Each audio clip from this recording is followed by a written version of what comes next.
Ես այս 2 տարի ստեղ ապրելիս մի հետաքրքիր բան եմ տեսել։ Դրսի աղջիկների անունը ռեալնա հանել են, ասեմ ինչի։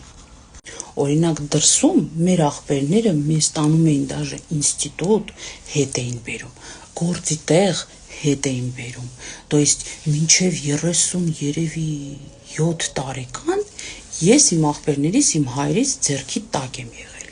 Նույնն էլ իմ ընկերությունն է Ռուսաստանում, Մոսկվայում, то есть մեր աղջիկերքը միջև ամուսնանալ բան են աղբերների հետ են եղել, դաժե ման են գալիս մենք դրսում աղբերների հետ։ Իսկ ստեղ 14 տարեկան հայ աղջիկները ընկեր են պահում, ման են գալիս, ծնողներին չեն ասում, ես տենց բան եթե անեի, իմ պապաս ինձ կկախեր, реально։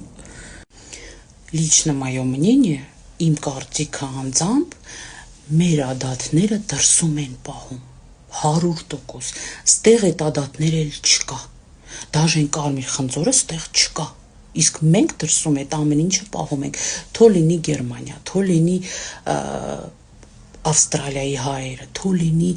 Ֆրանսիայի հայերը, մենք ադատները պահում ենք ու մենք հայ ենք իսկական մնում, էլի։ Հետո ես այդ վիդեոից իմացա, որ ստեղ աղջիկները կանայք նորմալ է, որ նստում են անծանոթ տանիրովնի սև մեքենա, ինչ որ մի հատ լկտու հետ ու գնում են ու уезжают в закат։ Մեկ էլ ստեղ օրինակ, բան